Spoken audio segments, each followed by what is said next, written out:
Salam kasih untuk kita semua. Semoga Bapak, Ibu, Saudara, dan para sahabat dalam keadaan yang penuh semangat dan bersuka cita. Izinkanlah di sapaan pastoral hari ini saya mengajak kita semua untuk berkeliling kebun di sekitar pastori kami. Kiri kanan dan depan belakang pastori kami dikelilingi oleh tanah developer yang relatif cukup luas. Pastori kami ada di ujung dan kami cukup jauh dari tetangga. Sebelum pandemi, semuanya masih rumput dan banyak sekali puing-puing yang dibuang di sekitar tempat ini. Tahun lalu, tepatnya Mei 2020, saya izin ke pihak terkait untuk membersihkan lahan. Saya pelan-pelan membersihkan, mencangkul, dan mulai belajar menanam. Ada satu tetangga kami namanya Bapak Sitorus. Pas pandemi, beliau diberhentikan dari proyeknya dan tidak ada pekerjaan. Lalu beliau datang ke tempat ini, ke lahan ini, dan kami kerjasama. Beliau lebih banyak yang berat-berat, mencangkul, memisahkan bebatuan serta puing-puing. Dan saya relatif yang lebih ringan. Kebetulan pinggang saya ini juga sering problem. Jadi ya saya menyediakan bibit, menyiram tanaman, memberi pupuk organik, dan lain sebagainya. Selama setahun ini banyak sekali hasil kebun yang kami nikmati. Ada kangkung, cabai, terong, pepaya, sawi, oyong, bayam, pisang, tomat, dan masih banyak lainnya. Tanaman-tanaman herbal juga ada beberapa. Dari hasil kebun yang kami garap, beberapa tetangga minta ambil, dan ada juga yang membayar, membeli, uangnya kemudian diberikan ke Bapak Sitorus, dan warga GKJ Kanaan yang datang ke pastori, ya self-service juga. Pernah ambil cabai, ambil terong, ambil sawi, ambil pisang, ambil pepaya. Saya yakin ibu bapak saudara dan para sahabat di masa pandemi ini juga ada yang mengembangkan hobinya dengan berkebun.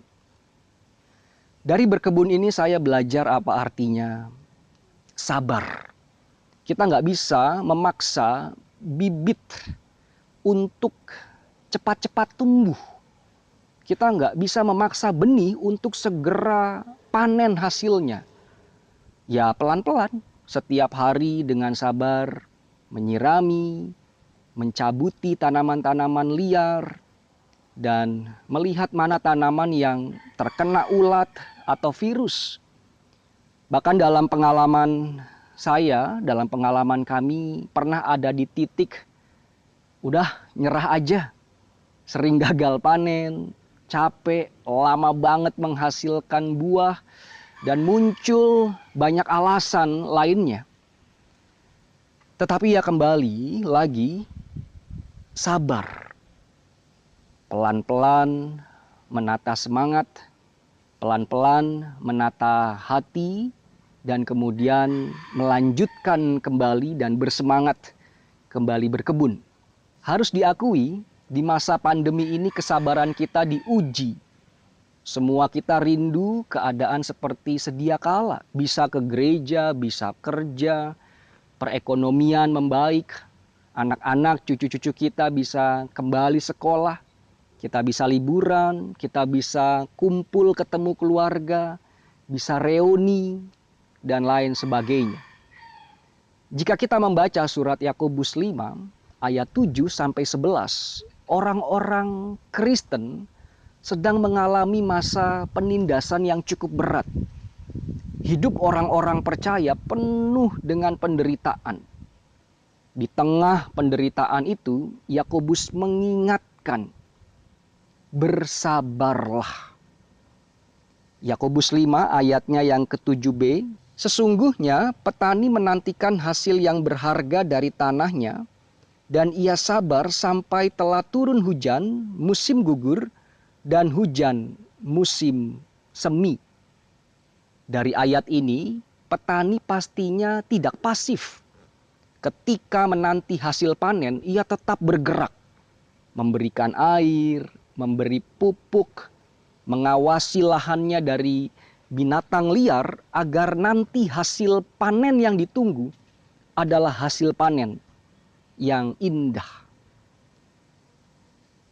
Ibu, bapak, saudara, dan para sahabat, kita semua sedang menanti hasil yang berharga, yaitu keadaan semakin kondusif dan semakin membaik. Di tengah menanti hasil yang berharga itu, mari kita tetap bersabar dalam Tuhan. Tetap mengisi waktu dengan kegiatan-kegiatan yang positif. Berkebun, memasak, menjahit, membaca buku, mendekorasi rumah, membersihkan gudang, bermain bersama keluarga, mencipta lagu, mengembangkan talenta, dan masih banyak lainnya. Saya percaya di balik pandemi ini Tuhan sedang menyiapkan sesuatu yang berharga untuk kita. Jalanilah dan nikmatilah proses ini dengan sabar. Tuhan Yesus beserta kita.